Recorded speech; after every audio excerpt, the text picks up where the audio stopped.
Welcome to Burning Ledgers, a podcast by CFOs for CFOs exploring how AI is reshaping finance, from technology to strategy to execution. I'm Matthias Steinberg. Each episode, we aim to bring you honest peer-to-peer conversations with forward-thinking finance leaders, experts, and analysts, sharing their stories, lessons learned, and predictions for the future. Let's light it up. Today, I am joined by Christina Ho. Christina is a finance executive known for her leadership at the intersection of finance, technology, and policy, most recently serving as a PCAOB Board Member, where she advanced the use of AI in auditing. Welcome, Christina. Thank you. Hi, Matthias. Thank you for having me. Well, Christina, I'm very excited. I can honestly say that you, for a long time, you have been one of the at the top of my list of guests that I wanted to have on the podcast. And so amazing you are here, but why don't you give a short intro to yourself? Well, I feel really honored to hear that. Thank you.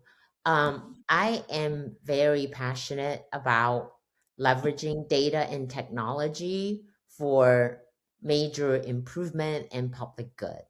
And I am, in my role at the PCAOB, I spoke a lot about technology and audit.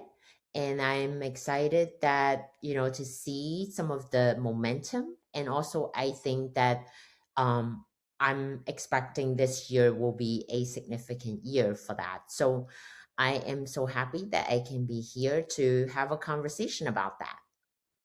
Yeah, absolutely. I heard you speak especially on technology and audit, which is where really our both of our interests heavily overlap. Obviously, I've been working with MindBridge and on that for a couple of years now, and so when we had a conversation prior to this, you made a side comment that I loved. You basically mentioned or started speaking about the digitally native audit, which I thought I hadn't heard the term. I thought is a great way of just encapsulating what we want to talk about today. And so why don't we start and jump right in?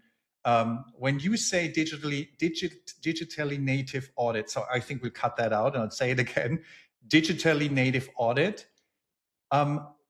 What do you mean? Can you maybe define what for you that a digitally native audit actually is? Yes, to me, it means providing assurance to records of transaction that were initiated and stored in digital format. That's the transaction aspect. But also, in addition to that, it's the auditing component in terms of all the documentation and the procedures are all done in digital format. So that is what I meant when I say digitally native audit. The shift to company making transaction from physical to digital started, as everybody know, in the internet revolution, and then later with the mobile, in the late 2000s, and then with COVID also, further accelerated and shifted the behavior of people just using, doing transaction digitally. And so I think in today's day, most of the company's records in terms of its transaction are maintained, created and maintained electronically. And so I think it's, to me, that calls for a digital and data-centric audit, but audit still, because of the regulatory requirements, and also I think maybe the hesitancy to accept digital evidence versus physical evidence, audit still has been, very I don't want to say paper based. It's not like they're using paper per se, but PDF and document centric, not data centric. So that's what I meant by digitally native audit.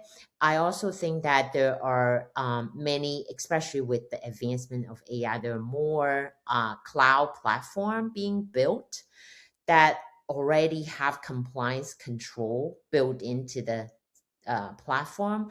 These are going to become more popular, I think, and it will provide a much more efficient and effective audit experience. Could you talk to, and today we want to break down, the intersection of technology and audit and how audit is evolving based on the advancement of the toolings. We want to break that down and discuss it from different angles. But why don't you describe where we are today? So, if you look at the audit today, what is possible today? Not necessarily what is done, but what is possible today? What do you think, should a highly tech supported audit look like?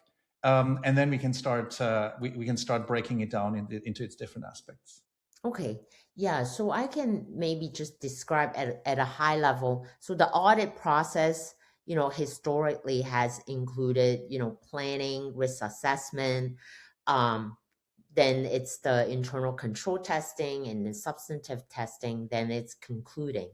So in terms of, what is happening now for risk assessment, I think that many firms, including some of the medium-sized firms, are leveraging analytic tools and sometimes advanced AI tool to help do risk assessment of the entire population to look at where the risks might be.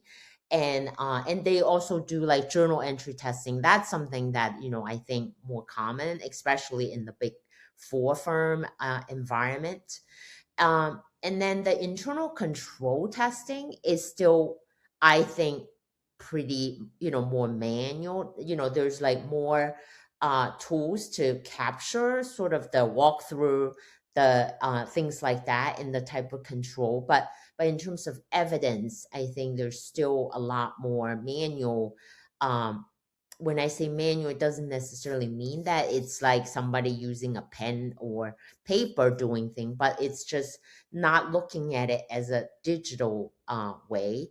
And then the substantive testing, same. There's a lot more opportunity for AI tool, advanced tool to be leveraged to do testing of the substantive account. And then I think that fraud in the fraud assessment and fraud testing area, that I see that there may be more analytic tools being deployed to look at that, because we're talking about like large volume of transaction and things like that. So that's kind of where I see what's been happening in the past couple years.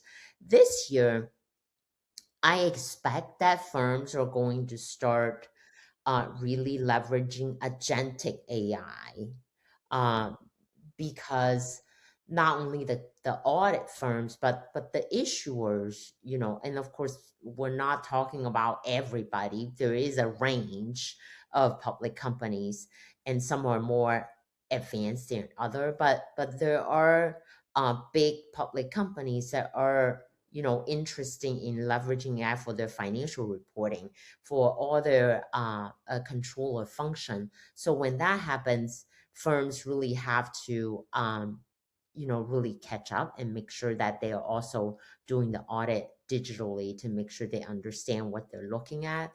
Oh, and then this one last thing that I know that is very time saving, that I have heard firms been using, the tie out, when once the 10K is issued and all the audit firm has to do tie out of everything that is in the document.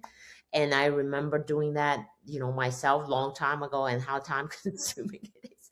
But they are leveraging AI to do tie out, and that saves a lot of time. So anyway, those are just some examples that I have seen. And I think it all, like one aspect or one group of toolings I can think of that I think you haven't managed is really the workflow toolings that are existing now that tie it all together and make it possible to manage the whole audit in one place, right? Yes.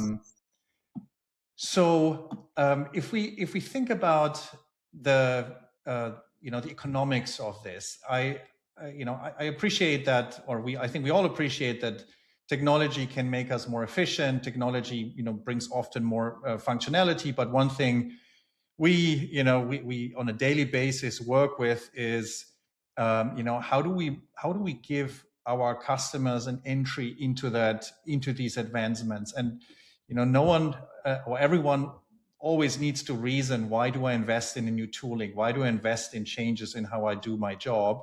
And what is the ROI? So can you talk a little bit more about the economics of these developments and what it means for companies, and especially audit companies, to actually move or make the right steps into that direction? Yeah, I mean, I use AI, for my work, and I see significant ROI, like 5 times, 10 times in some cases. And so I'm not talking about doing audit, but I could see as a user myself how, the kind of quality and the speed that it can provide. Now, audit is obviously more complex than me, say, reviewing a document or something like that. But I expect significant return on investment, not necessarily just the efficiency gain, but also quality. Because I think that human error, are prone to error. And I mean, everybody see these deficiencies that PCAOB publish. And a lot of time, I think you see these deficiencies. They're not, major deficiency that cause restatement. Most of the time, it's caused by human error. And so I think that the use of AI will improve audit quality as well. And that is a significant return, because when you don't have to, every time you deal with regulatory, inspection or enforcement, I mean, that's additional cost for companies. So, and firms. So I think that's important. And then not to mention that it impacts their reputation. But from an issuer perspective, some of the examples I have heard, for example, performing reconciliation. And, these are basic tasks that AI can do very well and fast. And so those are the type of things. So if you have agents that are doing all these work, reconciliation, or let's say you are, reviewing leases, and, those are, hundreds of pages, and you want to use AI to help you extract the terms and things like that, I think it will save a lot of time, and then it will also make sure that it is high quality. And so I think that there is that return, not just on efficiency, but also effectiveness, quality wise, that I think would be there. Now, it also means there may be risks, because people are always worrying about, you hear people talk about hallucination, although I would say that the advancement of AI, as I'm seeing, is becoming better and better. And I expect that it will only, I mean, think about the ChatGPT, 3.5, that was like 2 years ago, a little bit over 2 years ago. So that, in such a short period of time. So I only expect that it will get better, and better. And I think you make an interesting point there also in that, and this applies to almost any AI tool, as far as I can tell. Using AI does require, a good understanding of what the tooling is good at and what it's not good at, right? So I think we're not in a world where AI is just a push of a button solution, but it requires the user to know these are things that AI or the specific tooling or the specific AI is very good at, and these are things that I might want to use a different tool, or I might still rely on more manual checks, or simply I might use the tooling, but how much actually manual checks I put on top of that to be sure that I can trust the results. That I think is a nuance and know-how that actually is required to be effective in the use of these toolings. Yes, definitely. And so you just mentioned trust and risk versus trust, which is obviously extremely important, right? I can hardly think of we're definitely talking about a domain where that is the very essence of what is being performed. And so how do you think about that, and how also do the regulators think about that, and how do, in your experience, auditors think about it? So navigating that tension between, we want to be more automated, we have a lot of opportunity, as you just said, not only doing things more efficient, but also increasing the quality. At the same time, we don't want to make big mistakes, right? So what would you suggest how we can navigate that best? Yeah, I mean, I think trust is gonna be the biggest challenge when it comes to, technology adoption in, real application. I gave a speech, 2 years ago about how to build trust with the auditing profession. And I lay out like a framework that I think would apply here. I call it the CART. So C stands for competency. I think that we need people who have the expertise in audit and in technology. And I think we need more auditors that become tech literate, AI literate, in order to be able to really use and apply these effectively. And then A stands for accountability. With AI, I like to use the term human-led AI power. There still needs to be accountability. It's not saying that, it's just like AI replacing human completely. That's not what I'm saying. At least that's not what I'm seeing now. And then R stands for resiliency. I think there needs to be accessibility of these tools to auditors across the board, not just the big firms who have the capital to invest. So that's why I feel happy to see, third party vendor like MindBridge and other third party other company building these tools to make them more accessible to firms across the board, no matter what size they are. And then T is transparency. I think the transparency is gonna be the key. And to the technology need to be able to be explained and be able to be tested to make sure that it's not biased, things like that. I think that's really important to build trust in the system, in the tools, and also the use of it. So the ultimate outcome, which would be the audit. Yeah. And I would second that. I think my background is in engineering, and ultimately also there is I think an effect of just empirical knowledge that is being built. You just laid out CART as a right way of what is required to take these steps.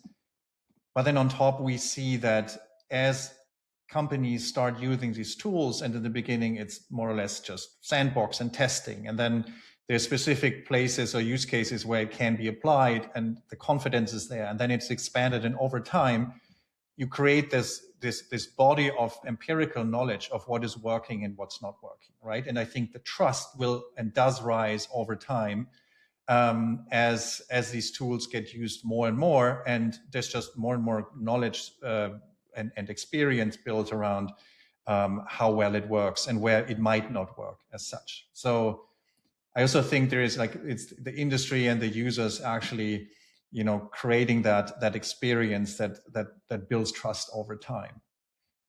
Yeah, There's one I other want aspect. Sorry, please. Sorry, I just want to add one thing. I think it's really interesting because I think it's really hard for, when people talk about AI and the difficulty in trusting it is they don't know what, they say AI is a black box. Well, I mean, the human brain in some way is a black box too. And I think we tend to be able to trust something that's physical that we can see, and I think that it's, it requires some mindset change to think about, like, what is it that is making me trust or not trust. So I think about these things a lot. I find it very interesting. Yes, and actually, we were just going to the same place. You mentioned it earlier. It is important to keep in mind that humans are not perfect neither, right? So we do make mistakes in audits as well. So ultimately, the technology, of course, should be improving on that, but like the perfection is not the bar. Perfection is that we get it to a level where we can do much more, we are more efficient, and we have we can trust that it does the job better, or at least at the same level that the humans do, right? And that's the threshold, and from there we can then continue to improve. And sometimes it's easy to forget that and just demand perfect performance from technology on day one. So yes, that really is a journey that we are on. How far you mentioned that that the big four are probably the ones that are most advanced at using AI technology in their audits. Can you just give a positioning? What is probably currently best in class in use of AI in audit, from what you can tell? Yeah, I mean, it's not just the big four. I'm also seeing like other vendor who are building things. There's a lot of focus on agentic AI. Mhm. And I think not just for audit, but also issuer. So having agents, being able to deploy agents to do different tasks, and like reconciliation, for example, even performing controls in some way. And then from an audit perspective, I think that there are audit procedures that can be performed, with agents. And so that's what I think.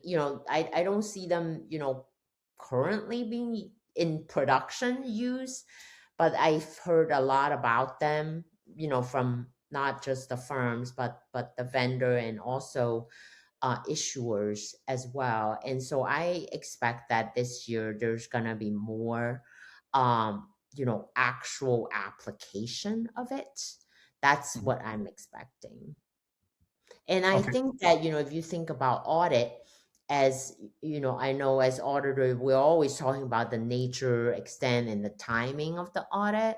So, the with the advancement of AI, the nature will become increasingly like digital and data centric, really, and rather than document centric. And then the extent, it will become more, less sampling based, more you know 100% population testing, that kind of thing, maybe not for every account. And then the timing, I think that with the technology, it could become more continuous rather than like once a year kind of thing. Understood. You mentioned also for the quality of the audit to increase. One thing that we see discussed quite often is literally, of course, it's cost, it is quality, and it's also value. How valuable is the audit to, or what's the value that the auditor is providing to the client, just beyond the pure formality of having executed an audit. And I think this is an area where we see that also audit firms are very interested to understand how they can involve their themselves in customer value versus cost versus the future role they can play, where they can play with customers. And we of course, like at MindBridge, we have we that's part of the work we do with auditors. But maybe you can speak to that. Do you see the role of the auditor changing based on the capabilities that AI, is already or promising to give them, or do you think it will be largely unchanged? I think it depends on the regulator. I think auditors for a while now have been reluctant to do other things because of the conflict, the independence requirement. So I think that even in their language, I think they're trying to not come across as their focus being you know being a trusted advisor, if you will. But as an auditor, so I think it's a tricky environment for them to navigate. Some regulators are very focused on everything needs to be strictly that, and especially if they don't have any auditing experience themselves, because auditors has always historically have to thread the needle of independence. And because they are paid for by the company to do an audit, and they are also serve public interest in that, because for public company auditor, that they need to make sure that the investor know the truth. So I always say that the auditing profession is sort of a unique profession that requires people to be able to speak the truth against their self-preservation instinct when necessary. So I think that it's kind of gonna be, I don't know what kind of regulatory environment it's gonna be, but I do think when coming back to the question of value, um, I've heard people said, really the audit, the only value it has is the compliance value, right? Because this is a SEC requirement. And so they have to do it. And it's not like the company, is choosing to do it themselves. But I would say, and which is true, if you take that requirement away, however, I would say that the good companies would still do it, because I think the value is the demonstration of stewardship, discipline, and these are valuable to investors to know that a company is that there is that level of transparency and there is that level of discipline. So I think it's important as far as what the AI can offer for the auditors in terms of technology that may provide additional value to the issuer. I think that if the firms are really at the forefront of technology and they are figuring out the use of the data and the way that they can look at them and identify insights that the issuers didn't know about. I think these are, very important things to share, and I know firms would do that, not that they're, providing a separate service, but I think it's important to share insights. And that builds credibility and that provide value to the companies. Yes, absolutely. And I would go one step further. And if you then think about the timeliness of that insight, the big buzzword in the last years has been, continuous audit. But I think the general notion being, instead of coming in kind of when everything, when like way past the point when an error or a loss could have been avoided or could have been acted on directly, like much later. What if we actually were auditing more on a continuous basis, and in combination with what you just outlined, identifying insights and sharing insights.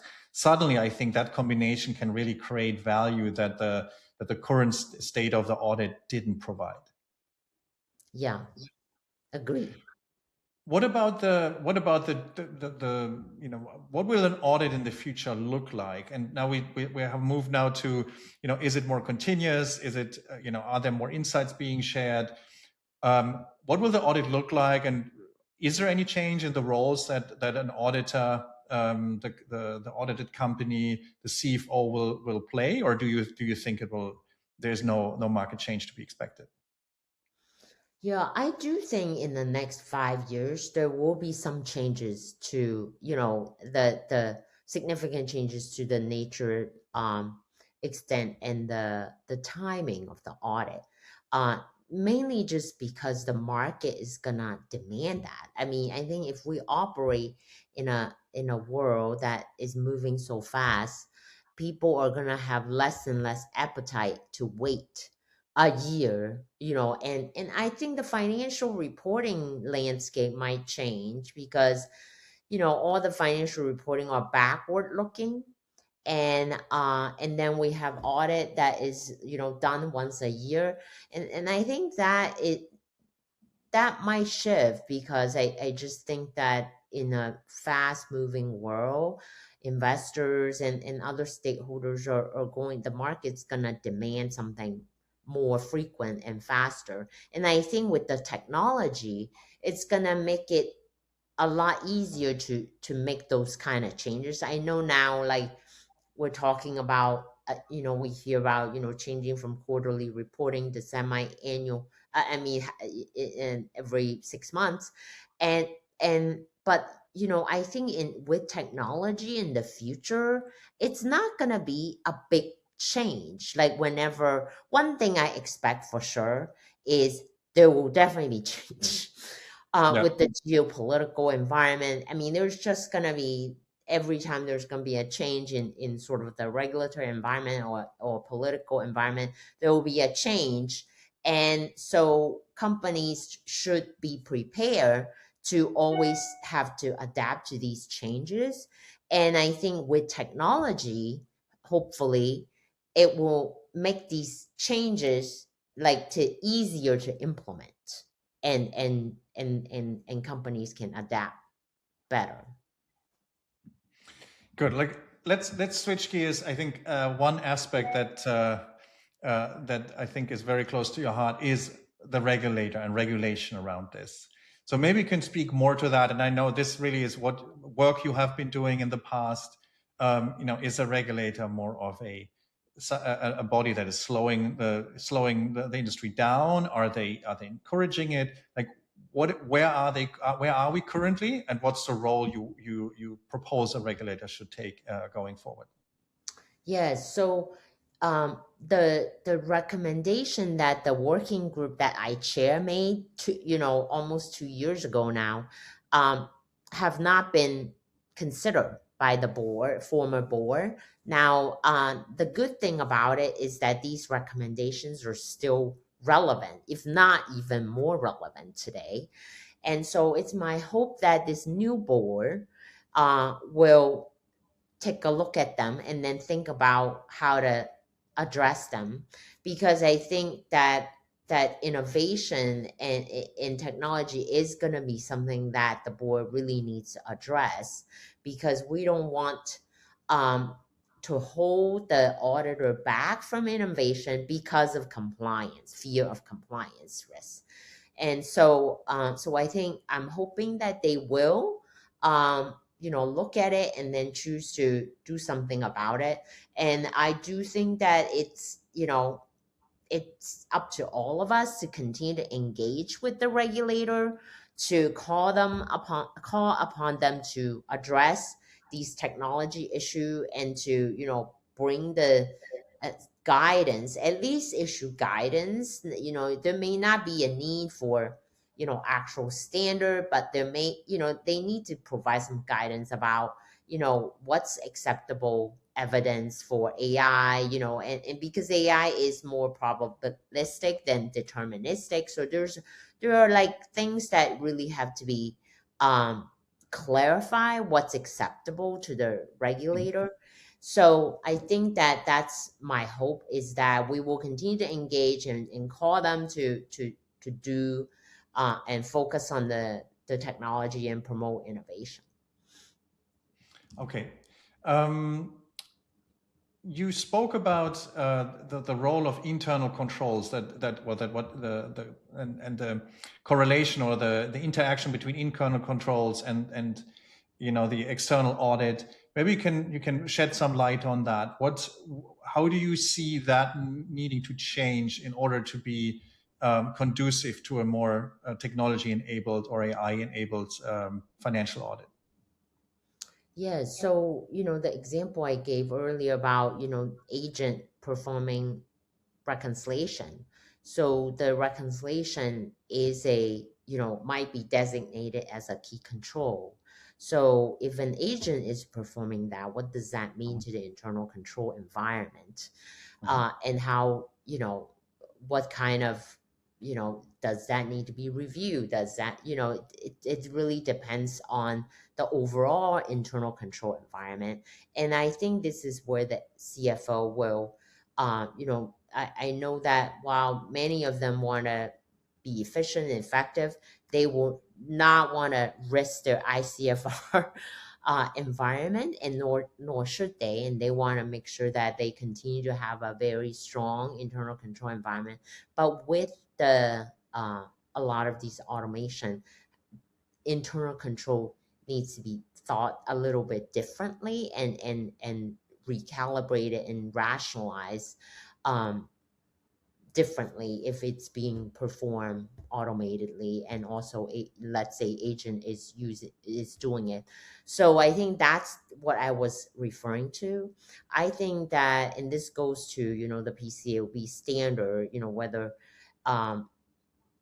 the way that they look at audit evidence, the audit evidence standard, how do you evaluate a digital evidence, and what's acceptable, and so things like that. And then there are also when you think about agent, well, how let's say it's being used in the audit context, how does that affect the supervision and competency, sort of the requirement. So they're like, this is completely new. And I think the regulator really should be very proactive in thinking about these issues rather than waiting for it to become a problem. So that has been what I've been advocating, is for the regulator to be forward thinking, so that they can promote innovation and move the profession forward, and in producing efficient and high quality audit. Yes, and I personally think it's not a matter of if, it's just a matter of when and how, right? I think it's unthinkable that we don't that we are not moving towards a much more automated and much more technology supported audit. And I do think from a customer side of audit firms, there is a lot of potential to make that relationship more valuable, and for auditors to become a much more valuable partner to the business. Taking that as a segue into my last real question is really, and we ask a similar question to every guest. Think about in 2030, what will the financial audit look like in 2030? Yeah, I would hope that the audit in 2030 is going to be data centric, and it's going to be have a lot more coverage, like 100% population testing, and also be continuous audit. That's what my hope is. Okay. I can assure you that I'll do my best to help us get there, and I know a lot of people who do as well. Yes. Okay, so we'll close here. Last question for you. You relatively recently left the PCAOB. What are you working on currently, and what can we expect from you next? Yeah, so I am doing a few things. One thing I'm doing is I'm currently writing a book, and it's titled Auditing with Courage, Reimagining assurance and building trust in the age of AI. So I mentioned earlier that auditing is a profession that requires courage because you have to speak the truth against, like the people who are paying you, and when necessary. So I wanted to write the book about that, and because there are many auditing books out there, but they don't talk about the one of the most important attribute an auditor needs to have, which is courage. So that's what I'm doing, and then of course I am exploring and talking to different people to figure out what else I can do. Mhm. Well, best of luck with that. I will definitely look out for the book to come out, and I'm really looking forward to continuing to work with you on these topics. Yes, thank you, and keep up the good work in moving this forward. We'll do our best. Thank you very much, Christina. It's been a real pleasure. Thank you. This episode was brought to you by MindBridge, the leader in AI-powered financial decision intelligence. To learn more, visit us online at mindbridge.ai. I'm Matthias Steinberg. This was Christina Ho, and this has been Burning Ledgers. Don't forget to subscribe, leave a review, and tell a friend about the show.